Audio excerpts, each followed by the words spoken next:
¿Qué tal? Qué bueno que están con nosotros en 10 a las 2. Este miércoles 22 de diciembre continuamos con nuestro recuento de lo que ha sido el 2021 que ya está por terminar. Hoy 3 temas muy diversos. El imperio de los otros datos.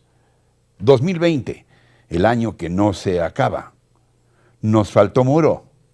Nos sobraron nombres. Aquí están.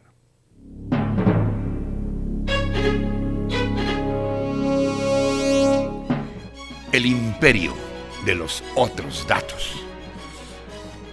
Mañana, cuando despierte, dando gracias por sobrevivir en la pandemia, mejor hable a Palacio Nacional.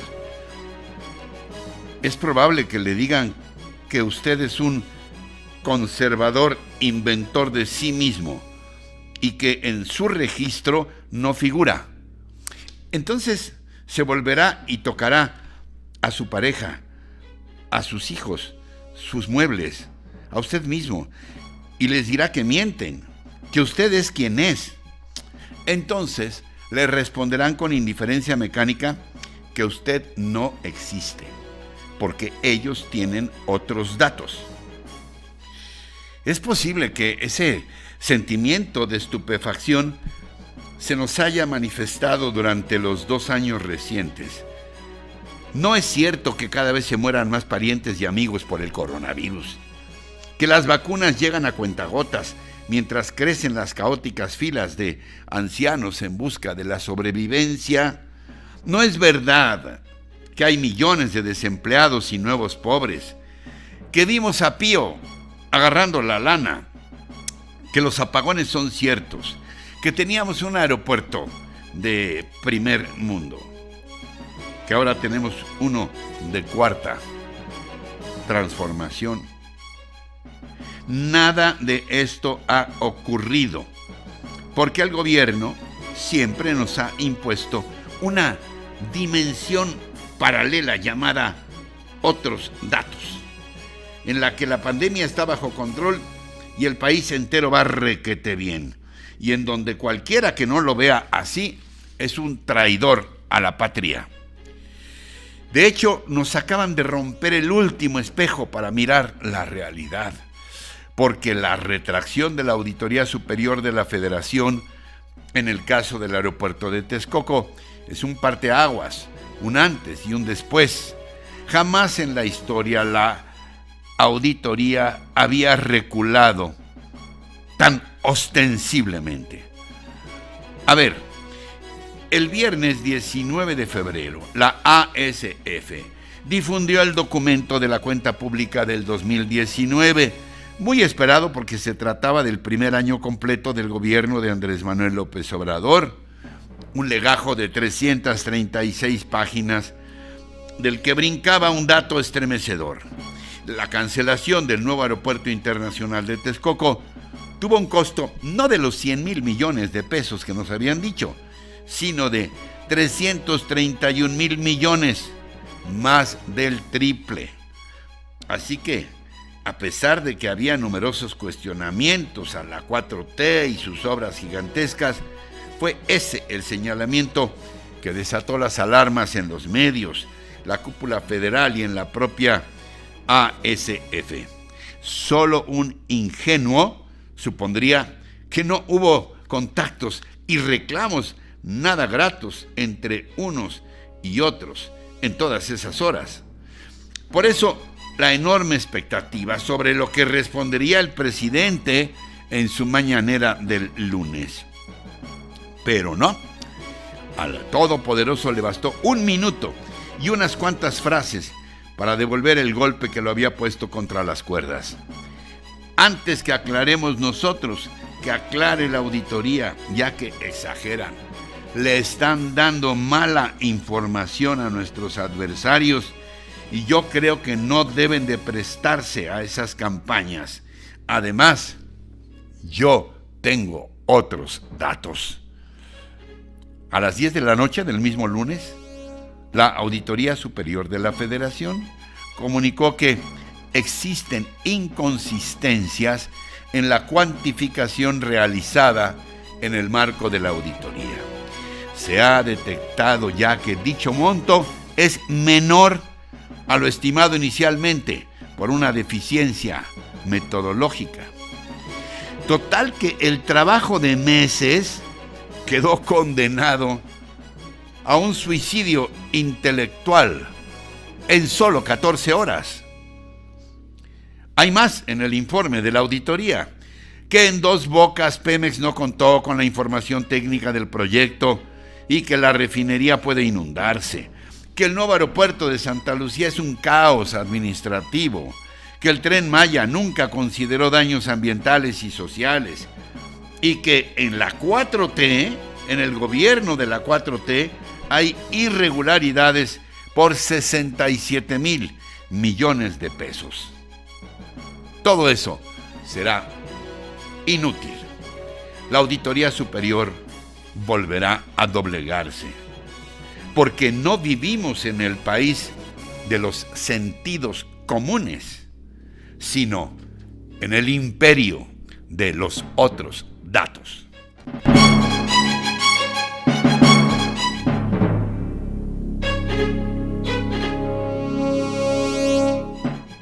...2020... el año que no acaba. No sé ustedes, pero yo siento que la voracidad del coronavirus nos ha comido hasta los 2 primeros meses de este 2021. Que la pandemia nos ha impuesto su ley y prolongado el calendario al grado de que enero y febrero no existieron y que diciembre está por cumplir sus primeros 100 días. Y es que no hablamos de otra cosa, que si los casi 200,000 muertos oficiales o los 400,000 reales, que los más de 2 millones de contagiados, los deprimentes negocios cerrados, el ulular de las sirenas, los rostros de 12 millones de desempleados, la bienvenida cruel a la realidad de los barrios marginados, el cerco del miedo hecho de muertos con nombre y apellido. Y flotando en todas partes, como una neblina inevitable, la incertidumbre, la amenaza omnipresente del enemigo invisible e incomprensible. ¿Cómo puede ser tan letal y destructiva una criatura microscópica? En mi necesidad de comprender, hice una de las preguntas más idiotas de mi carrera a 2 prestigiadas especialistas. ¿Tiene el coronavirus un nanocerebro que le permite huir cuando se siente acosado, mutar cuando es necesario y, por supuesto, contagiar y salir volando? No, me respondieron. Sí es un ser vivo, pero no hay indicios de que posea un cerebro. Reacciona así dada su naturaleza, y no siempre es el mismo, considerando sus resultados, que dependen también de cada individuo al que contagia. Con unos es muy benigno, al grado de tratarlos como asintomáticos. En cambio, a otros los mata en unas cuantas horas, o les deja secuelas temporales o permanentes tan severas como fatiga crónica, dolor de cabeza, trastorno de atención, caída del cabello o discapacidad respiratoria. O sea, que nos puede marcar para siempre. En contraste, el prestigioso historiador José N. Iturriaga me dice que las epidemias en México datan desde la era precolombina, y las crónicas se extienden por la conquista y el virreinato hasta llegar a principios del siglo pasado, cuando la influenza o gripe española mató a 500,000 de mexicanos, y nuestra población era de 15 millones, una mortandad de 3%. Así que nuestros 200,000 decesos de ahora significan un mexicano muerto por cada 700. Es decir, que aquella epidemia fue 20 veces más mortífera que el coronavirus de hoy. La peste negra que asoló a Europa a mediados del siglo XIV dejó 80 millones de muertos frente a los 2,5 millones que el COVID-19 ha matado ahora en todo el mundo. Sin embargo, hablamos de una pandemia que a nivel planetario nos está dando lecciones contrastantes. Precisamente por ser un fenómeno global, se ha multiplicado por miles de millones en notas periodísticas, mensajes y redes sociales, diseminando lo mismo la esperanza que el terror. Las vacunas significan a la vez la posibilidad de la salvación o el horror de mirarnos al espejo con todas nuestras desigualdades, a veces inhumanas. Así se han puesto a prueba los gobiernos de todo signo. En el caso nuestro, me quedo con el título contundente del libro de la harvardiana Lori-Ann Jiménez Faiby, Un daño irreparable, la criminal gestión de la pandemia en México. Y con el recuerdo de, aun cuando desde principios del 2020 ya se tenían noticias de miles de muertes en Europa, el 28 de febrero el vocero López-Gatell dio a conocer el primer caso de COVID-19, diciendo que se trataba de una enfermedad emergente y que no había indicios de comportamiento grave. Y aquellos exhortos del presidente López Obrador, salgan, abrácense, y su negativa hasta ahora al uso del cubrebocas. Feliz cumpleaños a los dos.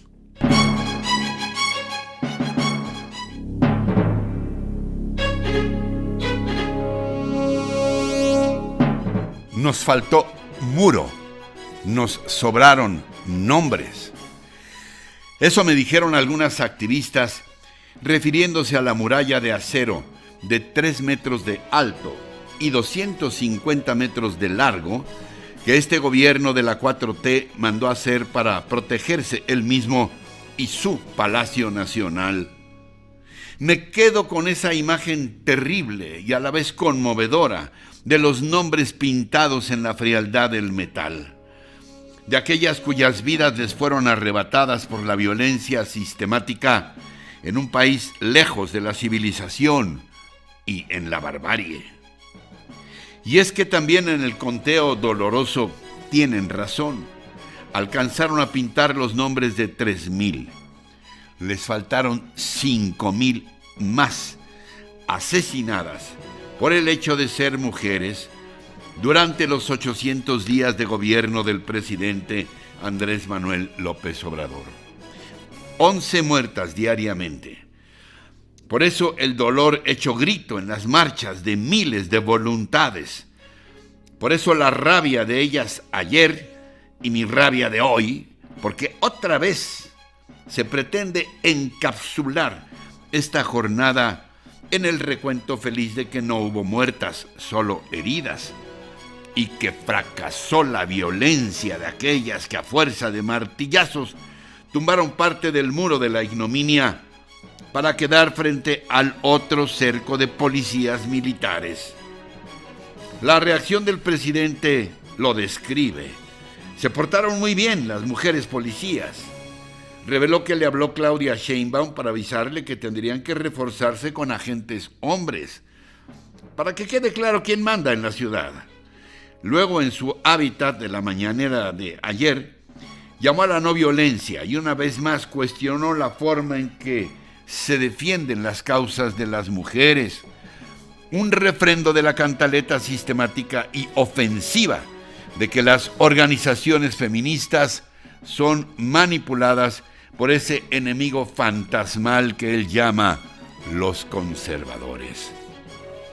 Como si el propio presidente no tuviera nada que ver con las cifras horrendas de hoy. Como si no existieran otras formas de violencia, como la verbal o la económica. Apenas antier, el Universal daba cuenta de 11 programas de apoyo a las mujeres en áreas tan sensibles como inclusión en las escuelas, apoyos a viudas, protección de derechos de menores, garantía de la seguridad y el impulso a negocios familiares. Por lo cual, la 4T ahorró 1,400 millones de pesos. Una cantidad miserable si se le compara con los cientos de miles de millones de costo de las quimeras del Tren Maya, la refinería de Dos Bocas o el inexistente aeropuerto de Santa Lucía. 1.400 millones que han significado, en cambio, una cuantiosa pérdida de recursos para cientos de pequeñas comunidades marginadas en todo el país. Así que, otra vez, a la hora de aportar, primero los pobres. Y si a eso agregamos decisiones tan absurdas y lesivas como el cierre de estancias infantiles que ha golpeado inmisericordiamente a madres solteras y la aberrante falta de medicamentos para niños con cáncer, tendremos una cronología de la siembra y gestación del odio por parte de este gobierno. Por eso me uno con toda convicción al llamado que, a través de una carta, más de 2.500 activistas, periodistas, artistas y defensoras de derechos humanos hacen al presidente López Obrador. En México se protege al Palacio Nacional antes que a las mujeres de los feminicidas y los violadores. Exigimos una estrategia nacional de seguridad con perspectiva de género. Exigimos un alto a su desdén. Estamos hartas de que nos descalifique, señor presidente. No somos un partido político, somos una voz colectiva. ¿De verdad no las vas a recibir nunca, Andrés Manuel? ¿O prefieres que tu gobierno quede marcado por las palabras proyectadas sobre tu palacio? México feminicida. Y así llegamos al final. Gracias por su atención, por su compañía. Los espero mañana, como siempre, aquí en 10 a las 2. Hasta entonces.